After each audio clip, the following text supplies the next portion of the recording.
நேற்று பாஜக அமைச்சர் அமித்ஷா பிரச்சாரம் மேற்கொண்டார். அப்போ திமுக, அதிமுக உள்ளிட்ட கட்சிகளின் ஊழலால் தமிழகம் வளர்ச்சி அடைய வேண்டும். அதாவது அவர் அமித்ஷா அவர்கள் சொன்னது எப்படி சொல்றதுன்னா, 10 ஆண்டுகளாக நாங்கள் தமிழகத்துக்கு ஒண்ணுமே செய்யவில்லை. அதிமுக கூட்டணி இருந்ததுல அப்ப பேசிருக்கலாமா அவரு?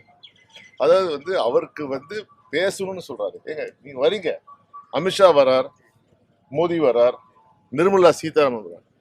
தமிழ்நாட்டுக்கு என்ன கொண்டு வந்தீங்க? வெறுங்கை வீசிட்டு வருவதால் எங்க மக்களுக்கு என்ன பெயர்? நாங்கள் நீங்களே நல்ல திட்டங்கள், இந்த 10 ஆண்டுகளிலே தமிழ்நாட்டில் இந்தந்த திட்டங்களை நாங்கள் நிறைவேற்றிருக்கிறோம். ஏன் குறிப்பாக எய்ம்ஸ் கல்லூரியை கட்டி முடித்து விட்டோம் சொல்ல முடியுமா உங்களால? மெட்ரோ ரயில் திட்டத்துக்கு நாங்கள் நிதியை ஒதுக்கி விட்டோம், இன்னும் 6 மாதம் முடியும் சொல்ல முடியுமா உங்களால?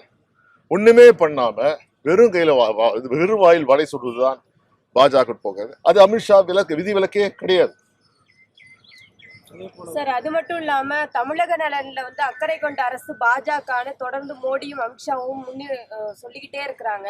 இத பத்தி உங்களுடைய கருத்து? தமிழக நலனில் பாஜக அக்கறை கொண்ட அரசு. சரிங்க, அக்கறையா இருக்கு. நீங்க நம்புறீங்களா? அதை நான் கேட்கறேன். நீங்க ஒரு பத்திரிகையாளர், நீ தமிழ்நாட்டை சேர்ந்தவர்.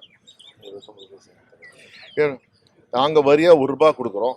என்ன ₹1 கொடுத்தா நீங்க எவ்வளவு திருப்பி தரீங்க? 29 காசா இது தரீங்க. எங்க வரி பணத்தை சுரண்டி தானே மற்ற உங்க மாநிலம் உத்தரப்பிரதேசத்தையும் பீகாரையும் குஜராத்தையும் வாழ வைக்கிறீர்கள். அக்கறை வாங்க. ஏங்க தமிழ்நாட்டு மக்கள் நல்லா நினைச்சுங்க. தமிழ்நாட்டு மக்கள் வட இந்திய தலைவர் மீது மரியாதை வைப்பார்கள். எப்போ நீங்க தமிழ்நாட்டுக்கு ஏதாவது நல்லது செய்தால்.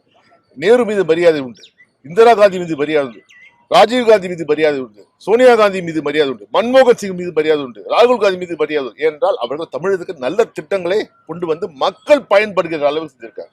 நீ ஒன்னும் பண்ணாம தமிழ்நாட்டில இருந்து எவ்வளவு வாரிட்டு போலாம், அது மட்டும் பார்த்தா மக்கள் ஏமாற மாட்டாங்க. தொடர்ந்து 400 தொகுதி இலக்க சொல்லிக்கிட்டே இருக்காங்க. தேர்தல் ஆணையம் இது சுதந்திரமா செயல்படுதுன்னு நீங்க நினைக்கிறீங்களா? அதாவது ஆரம்பத்தில் நாங்க பார்த்திருக்கோம், பாஜக பெரிய கூட்டணி. பெரிய கூட்டணி யாரா? இடி, சிபிஐ, இன்கம் டேக்ஸ். அப்பப்போ பாத்தீங்கன்னா தேர்தல் ஆணையம் கூட சேர்த்துப்பாங்க. சார், தமிழகத்துல தொழில் முதலீடு பண்ணக்கூடிய தொழில்களை மிரட்டி குஜராத்ல முதலீடு செய்யப்பட்டதா முதலமைச்சர் அந்த குற்றச்சாட்டு எப்படி பாருங்க? கண்டிப்பாக. அதாவது பல தொழில் முதலீடு செய்வோர் கடைசி கட்ட பேச்சுவார்த்தைக்கு வந்துருவாங்க. ஏன்னா பாத்தீங்கன்னா குஜராத்ல உட்கட்டமைப்பு சரியில்லை.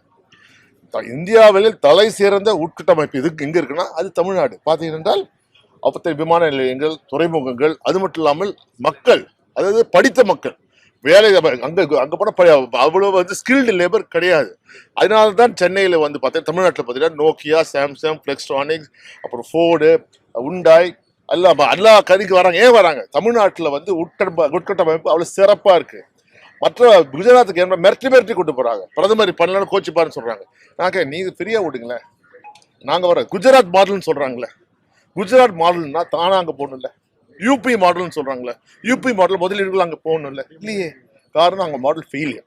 எங்கெங்க பாஜக ஆள்கிறதோ அங்க ஃபெயிலியர் மாடல். சார், நேற்று மத்திய நிதியமைச்சர் நிர்மலா சீதாராமன் திராவிட முன்னேற்ற கழகம் அல்ல, ட்ரக்ஸ் முன்னேற்ற கழகம்னு ஒரு குற்றச்சாட்டை வச்சுட்டாங்க.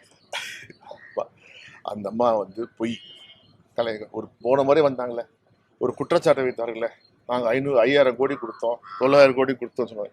அதுக்கு எங்கள் முதலமைச்சர் திரு மு.க. ஸ்டாலின் தெளிவா சொன்னார், அது உங்க பணம் இல்லை, நாங்கள் லோனு கேட்டோம், ஏசியன் டெவலப்மெண்ட் லோனை நீங்க கொடுத்தீங்க. அது சொன்னாங்களா? NDRF நாங்க தமிழ்நாடு முதலீட்டு செய்த பணத்தை தேவை அது ரிட்டர்ன் பண்ணிக்க, அது தமிழ்நாட்டு பணம், அதுக்கு பதில் சொல்லுங்க. அவங்க பாருங்க, நிர்மலா சீதாராமன் ஒரு பொய். அவர்கள் வார்த்தையில் நேர்மையில். பாதகம் செய்பவரை கண்டால் நாம் பயங்கொள்ளலாகாது பாப்பா, மோதி மிதித்து விடு பாப்பா, அவர் முகத்தில் உமிழ்ந்து விடு பாப்பா. அண்மை செய்திகளை உடனுக்குடன் தெரிந்து கொள்ள இணைந்திருங்கள் இயம்நாடு